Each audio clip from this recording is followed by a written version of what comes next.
오늘 말씀은 베드로전서 4장 1절에서 11절 말씀인데요. 1절에서 5절까지만 읽도록 하겠습니다. 그리스도께서 이미 육체의 고난을 받으셨으니 너희도 같은 마음으로 갑옷을 삼으라. 이는 육체의 고난을 받는 자는 죄를 그쳤음이니 그 후로는 다시 사람의 정욕을 따르지 않고 하나님의 뜻을 따라 육체의 남은 때를 살게 하려 함이라. 너희가 음란과 정욕과 술취함과 방탕과 향락과 무법한 우상숭배를 하여 이방인의 뜻을 따라 행한 것은 지나간 때로 족하도다. 이러므로 너희가 그들과 함께 그런 극한 방탕에 다름질하지 아니하는 것을 그들이 이상히 여겨 비방하나 그들이 산자와 죽은 자를 심판하기로 예비하신 이에게 사실대로 고하리라. 아멘. 아침 묵상을 들으시는 모든 성도님들에게 하나님의 은혜가 있기를 간절히 소망합니다. 이 베드로전서의 수신자인 초대교회 성도들은 예수님을 믿게 되면서 어려움을 당하기 시작했습니다. 고난을 당했죠.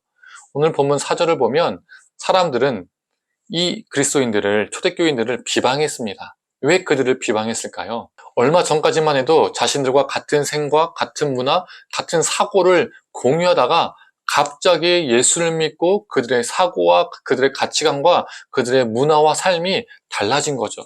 그래서 사람들은 그들을 비방하기 시작했습니다. 구체적인 예로 초대교인들은 이전에 믿던 신들에게 제물을 바치지 않았기 때문에 주변 사람들은 그들을 불경건한 자로 여겼습니다. 신에게 제사를 드려야지 너희들의 신에게 제사를 안 드려서 너희 때문에 신이 노하면 어떡하냐? 너희 때문에 신이 노해서 우리에게 축복을 주지 않고 징계를 주면 어떡하냐? 이런 마음이 주변 사람들에게 생기는 것이죠. 또 황제를 숭배하지 않았기 때문에 이 그리스도인들은 비애국자로 비방을 받았습니다. 황제가 주님인데 황제를 주님이라고 말하지 않고 고백하지 않고 예수님을 주님이라고 고백하니까 초대교인들은 비방과 어려움을 당할 수밖에 없었습니다. 또 그 당시 사회생활에 중요했던 신들에 대한 여러 제의와 축제에 참여하지 않았기 때문에 반사회적인 인물로 배척을 당했죠. 이러한 이유들로 초대교인들은 사람들에게 비방을 당하고 고난을 당했습니다. 즉 수신자인 초대교회 성도들이 당하는 비난은 그들의 삶이 세상 사람들과 같지 않음에서 오는 결과였습니다. 그들이 예수를 믿음으로써 그들의 삶에 변화가 왔고 이전과 다르게 생각하고 이전과 다르게 생활하는 존재가 되었기 때문에 새로운 존재가 되었기 때문입니다. 우리도 마찬가지입니다. 예수님 때문에 이전과 다른 삶을 살다 보면 새로운 존재로 살다 보면 그 모습을 안 좋게 보는 사람들도 있습니다. 또 이전에 우리랑 이런 거 저런 거 같이 했는데 너 지금 안 한다고? 너만 착한 척 하냐? 이렇게 생각할 수 있는 것이죠. 그래서 비난과 곤혹, 어려움을 당할 수 있습니다. 반대로 이런 경우도 있을 수 있어요. 불신자들이 우리를 보고 우리를 향해서 다름을 느끼지 못하고 있다면 나는 정말 구별된 삶을 살고 있는 것인가? 이런 질문도 던져볼 필요가 있죠. 베드로는 비방을 당하고 고난을 당할 때 그 고난의 길을 먼저 걸어가신 예수 그리스도를 기억해야 함을 말하고 있습니다. 베드로는 초대교회 성도들을 향해서 지금 너가 걷는 그 길 잘못된 길이 아니라 예수님이 그 길을 먼저 가셨다. 지금 너 제대로 가고 있는 거다라고 말하고 있는 것입니다.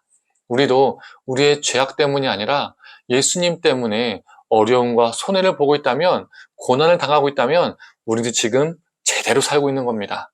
제대로 예수의 길을 따르고 있는 것이죠.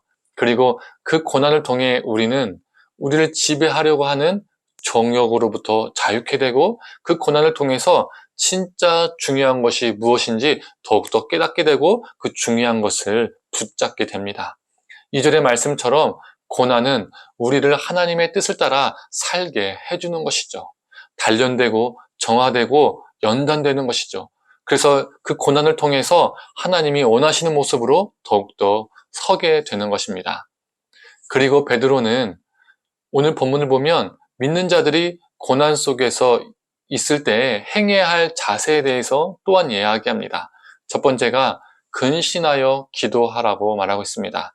두 번째가 서로 사랑하라고 말하고 있습니다. 세 번째가 원망 없이 서로 대접하라고 말하고 있습니다.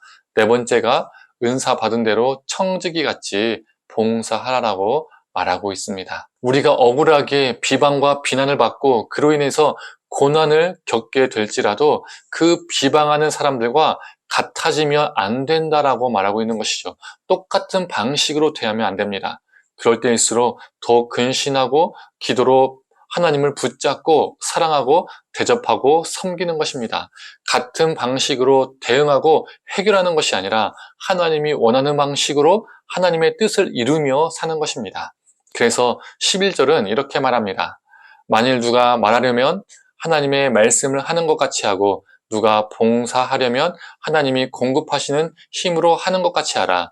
이는 범사의 예수 그리스도로 말미암아 하나님이 영광을 받으시게 하려 함이니 그에게 영광과 권능이 세세에 무궁하도록 있느니라. 아멘.